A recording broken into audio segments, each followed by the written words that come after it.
نبی کے صحابہ کے راستے پہ چل کے دلوں کا سکون ہم نے حاصل کیا ہے، لگا ہے نشہ جب سے جنت کا ہم کو اچاٹک ندی اس جگہ سے ہوا ہے، نبی کے صحابہ کے راستے۔ اعوذ باللہ من الشیطان الرجیم، بسم اللہ الرحمن الرحیم،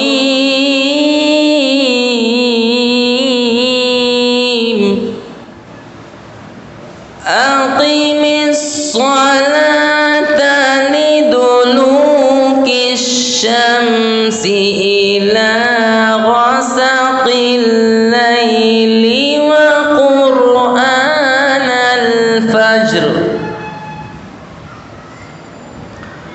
إن قرآن الفجر كان مشهودا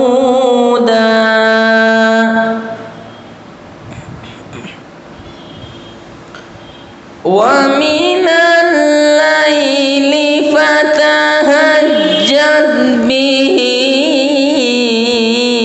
نافلة لك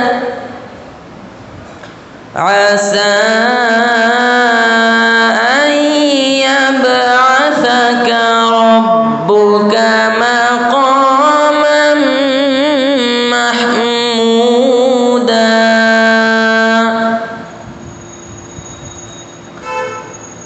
وقل رب أدخلني مدخل صدق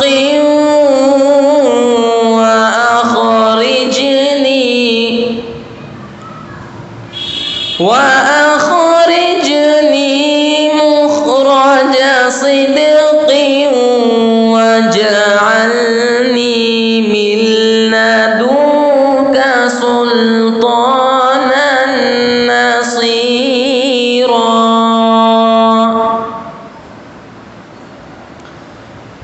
وقل جاء الحق وزهق الباطل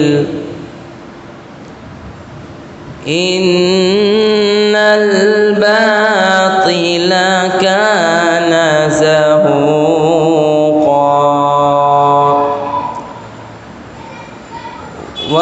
وننزل من القرآن ما هو شفاء ورحمة للمؤمنين ولا يزيد الظالمين إلا خسارا۔ السلام علیکم ورحمۃ اللہ وبرکاتہ۔ السلام علیکم ورحمۃ اللہ وبرکاتہ۔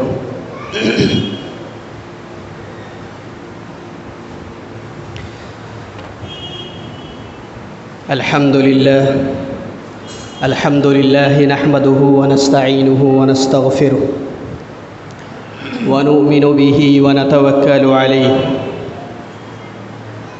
ونعوذ بالله من شرور أنفسنا ومن سيئات أعمالنا، من يهده الله فلا مضل له ومن يضلل فلا هادي له، وأشهد أن لا إله إلا الله وحده لا شريك له، وأشهد أن محمدًا عبده ورسوله، أما بعد،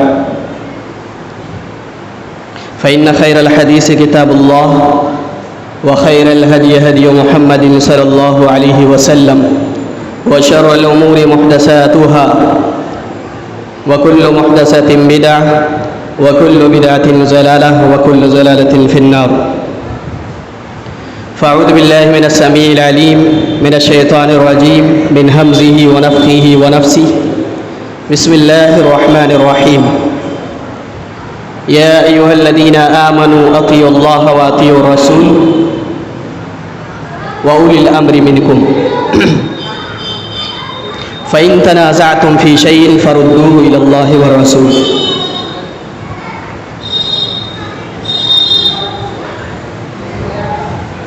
محترم سامعین، حاضرین مجلس، ایسے ہی علاقہ اور قرب و جوار کے بھائیوں اور پردہ نشین ماں اور بہنیں، جیسا کہ ابھی شیخ محترم نے اعلان کیا کہ پروگرام کا آغاز کیا جا چکا ہے، اور اس سے پہلے بھی تشہیر اور اشتہارات کے ذریعہ سے اس کی خبر دی گئی تھی، لہٰذا اسی لیے اب تمام حضرات سے مؤدبانہ گزارش ہے کہ آپ مسجد محمدی میں تشریف لائیں اور علماء کرام کے قیمتی نصیحت سے مستفید ہوں۔ محترم سامعین، میں نے خطبہ مسنونہ کے بعد ایک آیت کریمہ تلاوت کی ہے۔ اللہ رب العالمین نے اس کے اندر اطاعت کا حکم دیا ہے، اطیعوا اللہ و اطیعوا الرسول و اولی الامر منکم، اطاعت کرو اللہ کی اور رسول کی، و اولی الامر منکم، اور اولی الامر کی، تم میں جو اہل علم ہیں اس کی اطاعت کرو۔ اگر کسی چیز میں اختلاف ہو جائے فردوہ الی اللہ والرسول، تو اسے اللہ اور اس کے رسول کی طرف لوٹاؤ۔ یہ اتباع سنت میں بنیادی آیت ہے، اور اس ایک آیت کے اندر اللہ رب العالمین نے پورا دین پیش کر دیا ہے۔ اتباع، اللہ کے نبی صلی اللہ علیہ وسلم کا اتباع، آپ کی سنت کی پیروی کیسی کرنی ہے، اللہ رب العالمین نے اس آیت کریمہ کے اندر خاکہ پیش کیا ہے۔ ایک دوسرے مقام پر بھی اللہ رب العالمین نے بیان فرمایا ہے، یا ایھا الذین آمنوا اطیعوا اللہ واطیعوا الرسول ولا تبطلوا اعمالکم، کہ اے لوگوں اطاعت کرو اللہ کی اور اس کے رسول کی، ولا تبطلوا اعمالکم، اور اپنے اعمال کو ضائع اور برباد نہ کرو، یعنی اللہ اور اس کے رسول کی اطاعت کو لازم پکڑو، اگر ایسا نہیں کرو گے تو تمہارے اعمال ضائع اور برباد ہو جائیں گے۔ تو اللہ اور اس کے رسول کی اطاعت، یہ دونوں لازم ملزوم ہے۔ کوئی یہ نہیں کر سکتا کہ اللہ کی اطاعت کر لے اور نبی کی اطاعت چھوڑ دے، یا نبی کی اطاعت کرے اللہ کی اطاعت چھوڑ دے، ایسا بالکل نہیں ہو سکتا ہے۔ اسی لیے اب قرآن حکیم کے اندر اللہ رب العالمین کے اس قول پر غور کریں، دو مختلف مقامات پر اللہ رب العالمین نے اس کے لازم ملزوم ہونے کو بیان فرمایا ہے۔ ایک مقام پر اللہ تبارک و تعالیٰ نے بیان فرمایا کہ اے لوگو ان کنتم تحبون اللہ فاتبعونی، اللہ تبارک و تعالیٰ اپنے نبی کو حکم دے رہا ہے کہ اے نبی کہہ دیجئے کہ اگر واقعی میں تم اللہ سے محبت کرتے ہو فاتبعونی، تو میری اتباع کرو۔ پتہ چلا اللہ سے محبت کرنا یہ لازم ہے، آپ صلی اللہ علیہ وسلم کی محبت بھی، دونوں لازم ملزوم ہے۔ اگر اللہ سے محبت کرتے ہو تو نبی سے بھی محبت کرو، نبی کی اتباع کرو۔ دوسرے مقام پر اللہ رب العالمین نے بیان فرمایا ہے کہ من یطع الرسول فقد اطاع اللہ، جس نے رسول کی اطاعت کی اس نے اللہ کی اطاعت کی، یہ بھی لازم ملزوم ہے کہ جو رسول کی اطاعت کرے گویا اس نے اللہ کی اطاعت کی۔ تو دونوں ہی چیز لازم ملزوم ہے، اطاعت اللہ کے نبی صلی اللہ علیہ وسلم کی سنت کی پیروی جہاں لازم ہے وہیں اللہ رب العالمین کی اطاعت اور اللہ رب العالمین کی محبت، اس کی فرما برداری ہر شخص پر لازم اور ضروری ہے، دونوں ہی لازم ملزوم شے ہے۔ اب یہاں دیکھنا یہ ہے کہ اطاعت کا اصل طریقہ کیا ہے، اطاعت کا، سنت کی پیروی کا حقیقی خاکہ اور منظرنامہ جو صحابہ کرام نے پیش کیا ہے، صحابہ کرام رضوان اللہ علیہم اجمعین کے اسوہ اور صحابہ کرام رضوان اللہ علیہم اجمعین نے جو نمونہ پیش کیا ہے، ان کے پیش نظر ہم دیکھیں گے کہ حقیقی طور پر اتباع سنت کیا ہے۔ اتباع سنت حقیقی معنوں میں کسے کہتے ہیں؟ تو صحابہ کرام رضوان اللہ علیہم اجمعین نے اطاعت کا جو طریقہ پیش کیا ہے، اور جس قدر انہوں نے جذبے کے ساتھ اللہ کے نبی صلی اللہ علیہ وسلم کی اطاعت کی ہے، قیامت تک کوئی ایسا شخص پیدا نہیں ہوگا جو صحابہ کرام کی طرح اطاعت اور اتباع رسول صلی اللہ علیہ وسلم کا وہ نمونہ پیش کر سکے جو صحابہ کرام نے پیش کیا ہے۔ اس لیے ہم دیکھیں گے چند ایک نمونہ صحابہ کرام کے تعلق سے دیکھیں گے، وہ کس قدر اللہ کے نبی صلی اللہ علیہ وسلم کے مطیع اور فرما بردار تھے۔ سمعنا و اطعنا، جو سنتے تھے فوراً اطاعت کرتے تھے، کہیں پر کوئی چوچارا نہیں، کہیں پر کوئی سوال نہیں، کہیں پر کوئی مصلحت اللہ کے نبی سے نہیں پوچھا یہاں کیا مصلحت ہے، اس کے کرنے سے کیا فائدہ ہے۔ اللہ کے نبی صلی اللہ علیہ وسلم نے جیسا عمل کیا، صحابہ کرام نے بھی ایسے ہی عمل کیا۔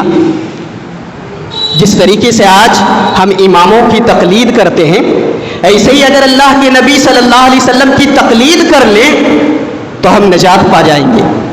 لیکن ہم نے اللہ کے نبی صلی اللہ علیہ وسلم کو چھوڑ کر کے اماموں کی تقلید کرتے ہیں۔ صحابہ کرام نے کس کی تقلید کی؟ اللہ کے نبی صلی اللہ علیہ وسلم کی۔ آنکھیں بند کر کے صحابہ کرام اللہ کے نبی صلی اللہ علیہ وسلم کی سنت کی پیروی کر رہے ہیں۔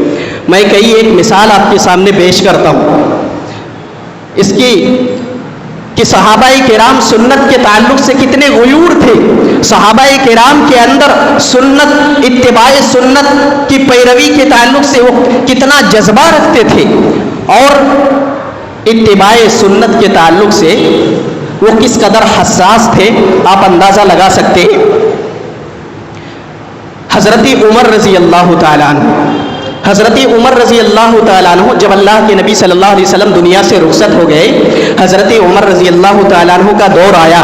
حضرت عمر رضی اللہ تعالیٰ عنہ عمرہ کے لیے خانہ کعبہ گئے، لہذا عمرہ کا ارادہ کر لیا۔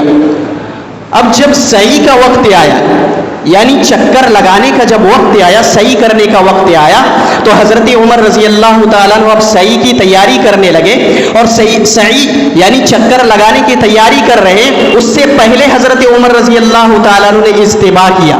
استباء کہا جاتا ہے احرام کی چادر کو اس طریقے سے باندھنا کہ داہنا ہاتھ کھلا رہے، مکمل طور پر یہ جو داہنا کندھا ہے یہ پورے ہاتھ جو ہے کھلا رہے، یعنی داہنے ہاتھ کے نیچے سے چادر کا جو کنارہ ہے اسے بائیں کندھے پر ڈال لینا، اس کو استباء کہا جاتا ہے۔ تو حضرت عمر رضی اللہ تعالیٰ عنہ کہتے ہیں کہ میں آج استباء کر رہا ہوں اور رمل بھی کرنے کا میں نے ارادہ کر لیا ہے آج، حالانکہ اس کی مصلحت اور اس کی کوئی بھی ضرورت نہیں ہے۔ اللہ کے نبی صلی اللہ علیہ وسلم نے اس کا حکم دیا تھا حجۃ الوداع کے موقع پر، اور اس کے اندر مصلحت تھی، اس کے اندر حکمت تھی، اور اللہ کے نبی صلی اللہ علیہ وسلم نے کیوں حکم دیا تھا؟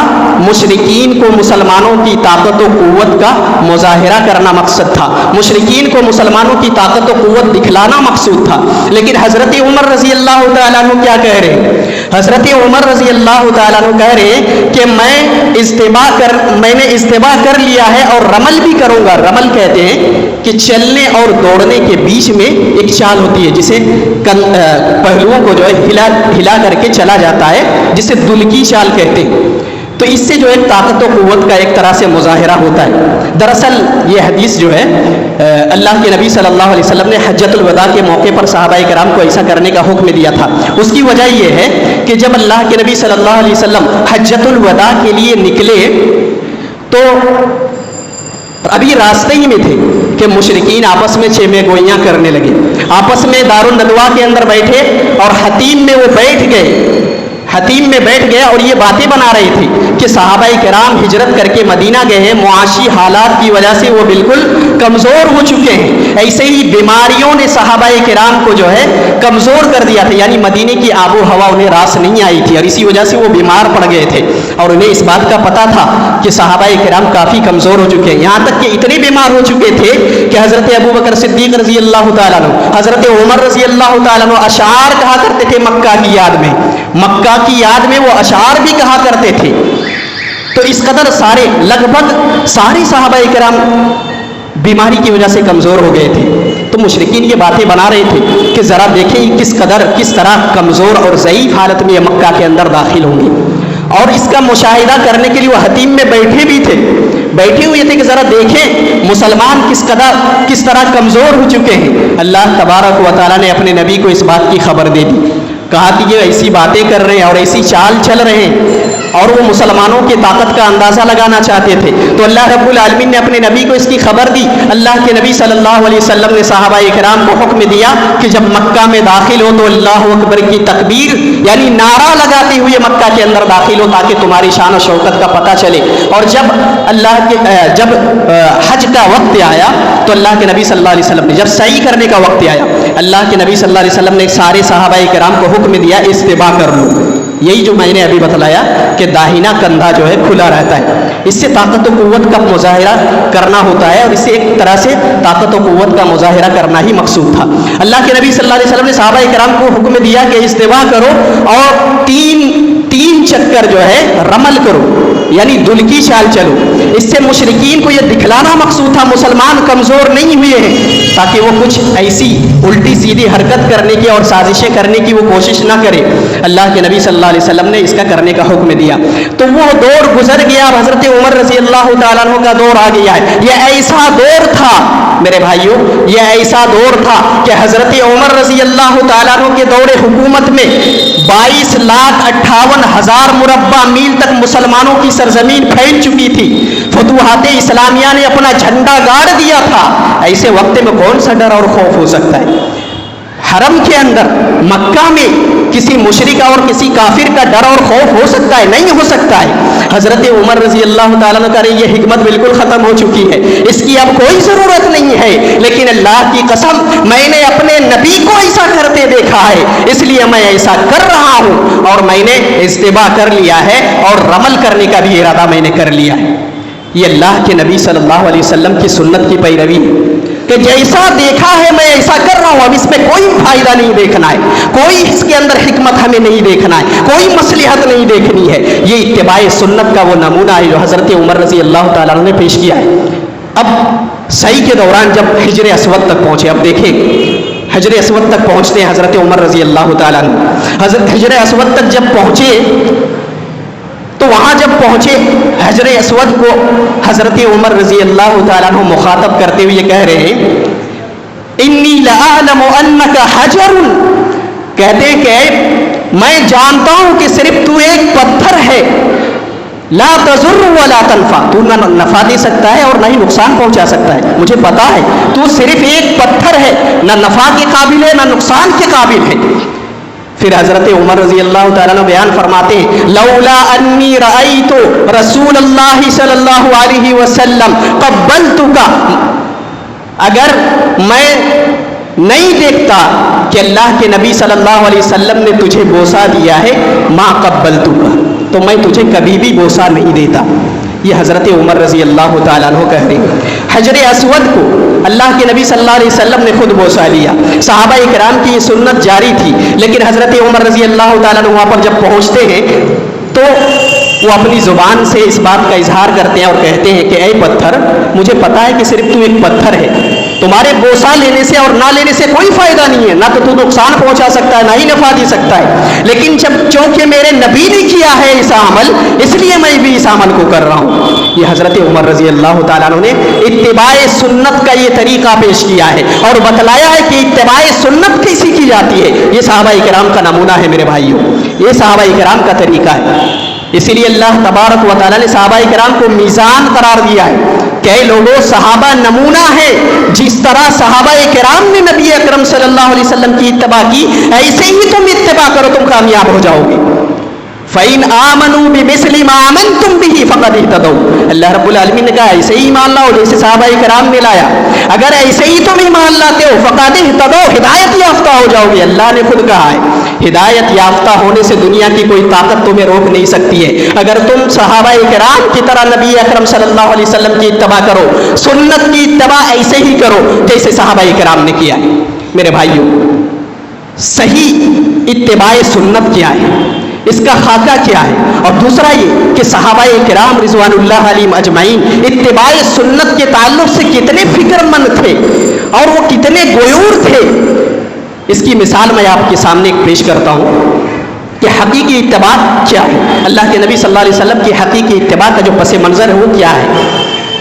ایک حدیث ہے حضرت امام زہری رحمت ابن شہاب الزہری رحمت اللہ علیہ حضرت عائشہ رضی اللہ تعالیٰ عنہا کے حوالے سے نقل کرتے ہیں. بیان فرماتے ہیں اللہ کے نبی صلی اللہ علیہ حضرت عبداللہ ابن مسعود راوی حضرت عبداللہ ابن مسعود رضی اللہ تعالیٰ عنہ بیان فرماتے ہیں اللہ کے رسول صلی اللہ علیہ وسلم نے فرمایا لعن اللہ الواشمات والموتشمات والمتصنمات والمتزمنات للحسن. حضرت عبداللہ ابن مسعود رضی اللہ تعالیٰ عنہ اس روایت کو بیان کرتے ہیں. کہتے ہیں کہ اللہ کے نبی صلی اللہ علیہ وسلم نے گودنا گودنے والی عورت پر لعنت فرمایا ہے.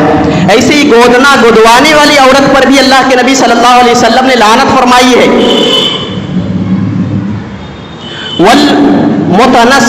والمتنسمات اور ایسے ہی اللہ کے نبی صلی اللہ علیہ وسلم نے بھاؤں کے جو بال ہیں اس کو اکھاڑنے والی عورت پر بھی اللہ کے نبی صلی اللہ علیہ وسلم نے لعنت فرمائی ہے.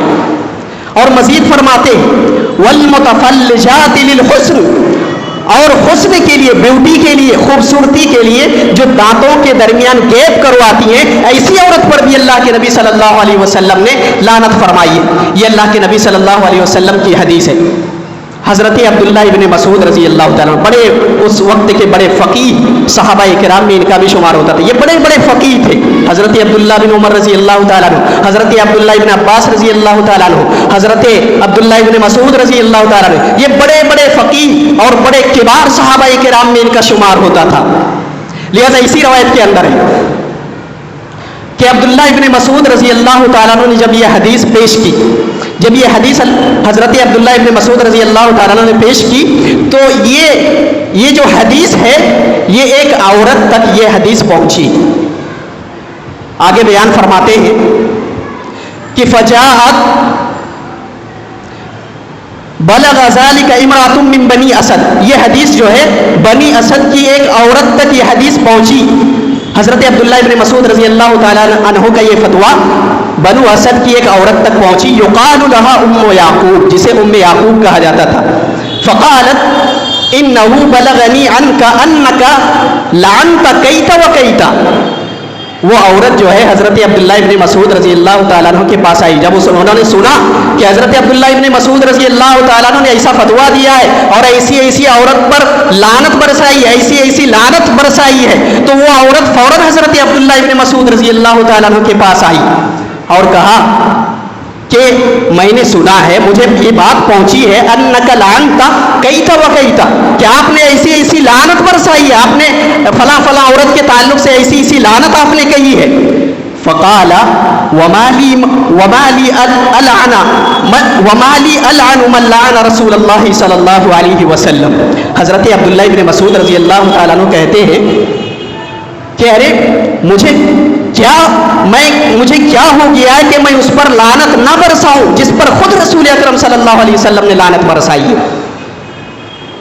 حضرت عبداللہ ابن مسعود رضی اللہ تعالیٰ عنہ کہہ رہی ہیں قبل اس سے کہ اس سے آگے بڑھوں یہاں پر ایک مسئلہ سمجھے کہ یہ عورت جب اس حدیث کو سنتی ہے یعنی حضرت عبداللہ ابن مسعود رضی اللہ تعالیٰ عنہ کا یہ فتویٰ سنتی ہے تو وہ فوراً حضرت عبداللہ ابن مسعود رضی اللہ تعالیٰ عنہ کے پاس آتی ہے اور اس تعلق سے مسئلہ پوچھتی ہے. اس تعلق سے وہ دریافت کرنے لگتی ہے یعنی ایک طرح سے وہ سوال کر رہی ہے.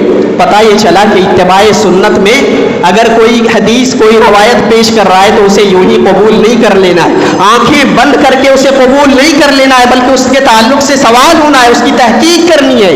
اس حدیث سے پتہ چلتا ہے ایک تو یہ خاتون تھی عورت تھی پتہ ہی چلا کہ اگر عورتوں کو بھی ایسا کوئی مسئلہ پیش آتا ہے تو وہ بھی تحقیق کریں گے. تو حقیقی اتباع سنت کیا ہے اس تعلق سے سوال کرے پوچھے اس کی تحقیق کرے.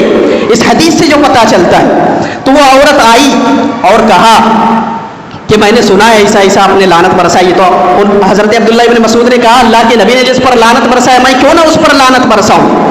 اور مزید کہا حضرت عبداللہ ابن مسعود رضی اللہ تعالیٰ عنہ نے مزید کہا کہ ومن ہوا فی کتاب اللہ، جو اللہ کی کتاب میں، یعنی قرآن میں بھی یہ مسئلہ ہے. یہ فتویٰ جو میں نے دیا ہے صرف ایسے ہی نہیں، بلکہ اللہ کے نبی صلی اللہ علیہ وسلم نے لعنت برسائی ہے اور کتاب اللہ کے اندر بھی موجود ہے. تو عورت دیکھے، ایک تو سوال پہلے کی تھی، اب دیکھیں کہ کیسے بحث کر رہی ہے. حضرت عبداللہ ابن مسعود رضی اللہ تعالیٰ عنہ سے اب مزید اسی حدیث کے اندر بیان فرماتے فقالت لقد قرأت ما بین اللوحین فما وجدت فیہ ما تقول. کہا کہ میں نے پوری قرآن پڑھ لیا ہے، میں نے جو دو تختی کے درمیان ہے، جو دو صفحے کے درمیان ہے، میں نے اسے پورا پڑھ لیا. سورہ فاتحہ سے لے کر کے سورہ ناس تک میں نے A to Z پورے قرآن پڑھ لیا ہے. کہا کہ فما وجدت فیہ، میں نے اس میں کچھ نہیں پایا. کتاب اللہ کے اندر ایسی جو آپ فتویٰ لگا رہے ہیں ایسے میں نے کچھ نہیں پایا ہے. اب دیکھیں، پہلے تو سوال کیا تھا، اب بحث کر رہی ہے حضرت عبداللہ ابن مسعود سے. کیا انہوں نے یہ سوچا کہ اتنے بڑے فقیہ ہیں مدینہ کے تو تقلید جائز ہے؟ پھر کیا ضرورت ہے تحقیق کرنے کی؟ جب اتنے بڑے فقیہ اس مسئلے کو پیش کر رہے ہیں تو پھر اسے آنکھیں بند کر کے قبول کر لینا چاہیے تھا. صحابہ کرام کا طریقہ دیکھیں. ایک تو صحابہ، یہ صحابی، یہ صحابیہ ہے، عورت ہے، لیکن تحقیق کا طریقہ دیکھیں کہ حضرت عبداللہ ابن مسعود رضی اللہ تعالیٰ عنہ سے کیسے تحقیق کر رہی ہیں اور بحث کر رہی ہیں. یہ طریقہ ہے میرے بھائیو صحابہ کرام کا، یہ اتباع سنت کا طریقہ ہے، اس کو سمجھنے کی ضرورت ہے. وہ صحابیہ یعنی وہ عورت کہتی ہے کہ میں نے پورا قرآن پڑھ لیا لیکن میں نے اس میں کہیں بھی نہیں پایا. حضرت عبداللہ ابن مسعود رضی اللہ تعالیٰ عنہ نے کہا کہ تم نے پڑھا، قرآن پڑھ لیا؟ کہا کہ ہاں میں نے پڑھا. کہا لئن کنت قرأتیہ لقد وجدتیہ، اگر تم قرآن پڑھ لیے ہوتے تو تم اس میں پا لیتے. انہوں نے کہا میں پوری قرآن پڑھ چکی ہوں. کہا اما قرأتی، کہا کیا تم نے یہ آیت نہیں پڑھی وما آتاکم الرسول فخذوہ وما نہاکم عنہ فانتہوا؟ کہا ہاں میں نے پڑھا، رسول جو تمہیں دے دے اسے لے لو اور جس سے تمہیں روکے اس سے رک جاؤ. انہوں نے کہا کہ ہاں میں نے یہ تو پڑھا ہے. کہا یہی تو ہے، یہی تو کتاب اللہ میں ہے کہ رسول نے اللہ کے نبی صلی اللہ علیہ وسلم نے ایسی چیزوں سے روکا ہے تو گویا کہ اللہ تبارک و تعالیٰ کہہ رہا ہے جس چیز سے نبی تمہیں منع کر دے اس چیز، نبی جو تمہیں دے اسے لے لو اور جس چیز سے منع کر دے اس سے باز آ جاؤ. تو یہی تو کتاب اللہ ہے. اللہ تبارک و تعالیٰ نے خود کتاب اللہ کے اندر حکم دیا ہے تو یہ چیز تو کتاب اللہ کے اندر بھی موجود ہے. لہٰذا میرے بھائیوں پتہ چلا کہ اتباع سنت کے لیے کتاب و سنت سے دلیل پیش کرنا اور کتاب و سنت میں اس کا حل تلاشنا یہ ضروری ہے. اور تحقیق، اجتہاد ہونی چاہیے. آنکھیں بند کر کے کسی کے قول پر اور کسی کے کہہ دینے پر اس کو قبول کر لینا، یہ صحابہ کرام کا طریقہ بالکل نہیں تھا میرے بھائیوں. آپ اس حدیث سے اندازہ لگا سکتے ہیں اتباع سنت کا طریقہ صحابہ کرام کے اندر کیسا تھا اور صحابہ کرام کس قدر جذبہ رکھتے تھے سنت کی پیروی میں. اور سنت کی پیروی ایسے ہی نہیں جب تک ثابت نہ ہو جائے اللہ کے نبی صلی اللہ علیہ وسلم کی سنت ہے. آج تو ہم آنکھیں بند کر کے تقلید کر رہے ہیں، فلاں امام نے جو کہہ دیا ہے ہم بس آنکھیں بند کر کے اس کے پیچھے چل رہے ہیں، تقلید، انتھی تقلید کر رہے ہیں. یا صحابہ کرام اتنے بڑے بڑے فقیہ صحابہ کرام گزرے، کسی کی تقلید نہیں ہو رہی ہے. کسی نے نہیں کہا کہ حضرت عمر رضی اللہ تعالیٰ عنہ اتنے بڑے صحابی تھے، حضرت ابو بکر صدیق رضی اللہ تعالیٰ عنہ اتنے بڑے صحابی تھے، ان کی تقلید کر لیتے. صحابہ کرام نے کس صحابہ کرام کی تقلید کی؟ بڑے بڑے فقیہ گزرے تھے، عبداللہ ابن عباس رضی اللہ تعالیٰ عنہ، عبداللہ بن عمر رضی اللہ تعالیٰ عنہ، لیکن کسی کی تقلید صحابہ کرام نے کبھی نہیں کی. ہمیشہ اللہ کے نبی صلی اللہ علیہ وسلم کی سنت کی پیروی کی. یہی صحابہ کرام کا طریقہ تھا میرے بھائیوں، یہی صحابہ کرام کا ہمیشہ طریقہ رہا ہے اور یہی اتباع سنت کی حقیقی تصویر ہے. جو اسے سمجھ جائے کہ اتباع سنت کسے کہتے ہیں، صحابہ کرام نے جو اتباع سنت کا جو نمونہ پیش کیا ہے وہ ہمارے لیے بہترین اسوہ ہے. اسی لیے اللہ نے کہا فَإِنْ آمَنُوا بِمِثْلِ مَا آمَنْتُمْ، جیسا انہوں نے ایمان لایا اگر ایسے ہی تم نے ایمان لایا تو تم ہدایت یافتہ ہو جاؤ گے. اور صحابہ کرام اتباع سنت میں اللہ کے نبی صلی اللہ علیہ وسلم کی فوراً تعمیل کرتے تھے، سمعنا وأطعنا، ہم نے سنا ہم نے اطاعت کی. آپ وہ حدیث دیکھ لیں، اللہ کے نبی صلی اللہ علیہ وسلم نماز پڑھا رہے تھے، نماز کے دوران اللہ کے نبی صلی اللہ علیہ وسلم نے اپنی جوتیاں اتار دی. جبریل آئے، حضرت جبریل علیہ السلام آئے اور آپ صلی اللہ علیہ وسلم کو خبر دی کہ اس کے اندر کچھ گندگی ہے. اللہ کے نبی صلی اللہ علیہ وسلم نے حالت نمازی میں جوتے اتار دیے. صحابہ کرام نے کیا کیا؟ صحابہ کرام نے یہ نہیں دیکھا کہ اللہ کے نبی صلی اللہ علیہ وسلم نے جو جوتے اتارے کوئی مصلحت ہوگی یا کوئی اس کے اندر کچھ حکمت ہوگی. صحابہ کرام نے یہ نہیں دیکھا. فلما رأى ذلك القوم القوا نعالهم، جب لوگوں نے صحابہ کرام نے دیکھا کہ اللہ کے نبی صلی اللہ علیہ وسلم نے جوتے اتار دیے ہیں تو صحابہ کرام نے بھی اپنے جوتے اتار دیے. اللہ کے نبی صلی اللہ علیہ وسلم جب نماز پڑھ چکے، نماز پڑھنے کے بعد اللہ کے نبی صلی اللہ علیہ وسلم نے صحابہ کرام سے پوچھا، اللہ کے نبی صلی اللہ علیہ وسلم نے صحابہ کرام سے کہا کہ تمہیں کس چیز نے ابھارا کہ تم نے بھی اپنے جوتے اتار دیے؟ میں نے نماز کے دوران جوتے اتار دیے، لیکن تمہیں کس چیز نے اس چیز پر ابھارا کہ تم نے اپنے جوتے اتار دیے؟ انہوں نے کہا اللہ کے رسول ہمیں اس چیز کا کیا پتا ہے کہ کس چیز نے ہمیں ابھارا، اور ہمیں اس سے کیا لینا دینا ہے؟ ہم نے تو بس آپ کو ایسا کرتے دیکھا، ہم نے بس آپ کی پیروی کی، سمعنا واطعنا کے تحت ہم نے بس آپ کی پیروی میں ایسا کیا.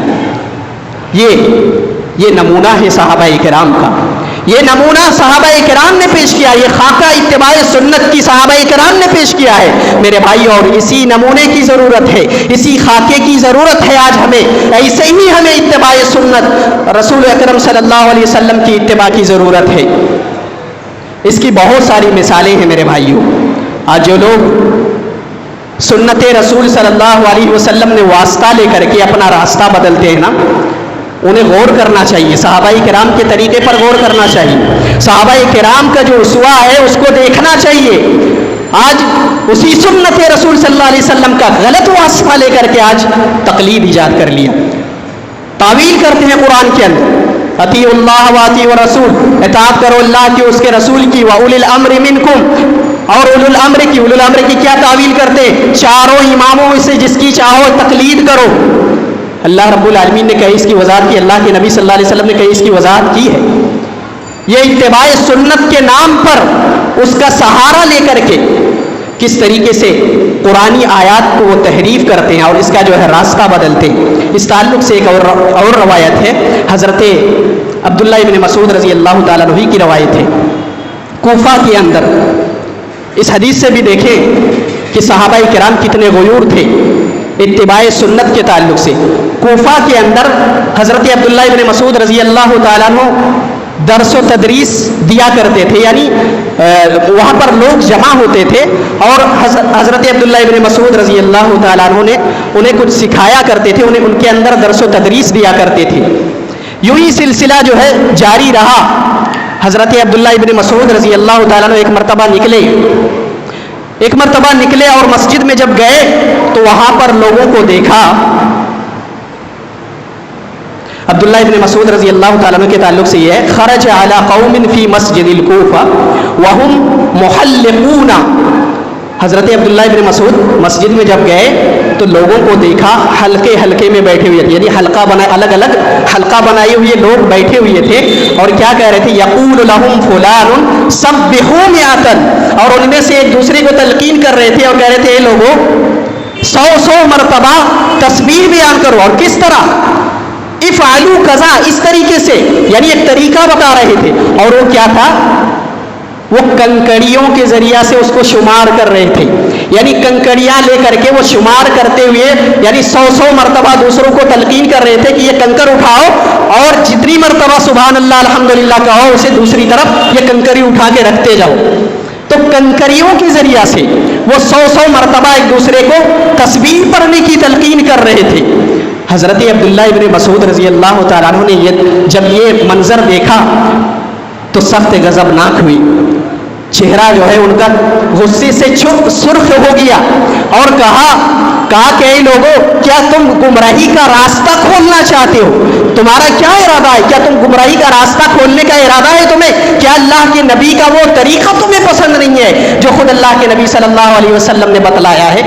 اللہ کے نبی صلی اللہ علیہ وسلم نے انگلیوں کے پوروں پر تسبیح گننے کا طریقہ بتلایا ہے. کیا اللہ کے نبی کا یہ طریقہ تمہارے اس طریقے سے کمتر ہے؟ کیا تمہارا طریقہ زیادہ بہتر ہے؟ یہ صحابہ کرام کا طریقہ تھا کہ جب بھی کوئی غلط اور اسوہ نبوی سے سنت نبوی سے ہٹ کر کے کوئی چیز دیکھتے تھے تو سب سے پہلے یہ جملہ کہتے تھے کیا تمہارا یہ طریقہ زیادہ بہتر ہے کہ اللہ کے نبی صلی اللہ علیہ وسلم کا طریقہ بہتر ہے؟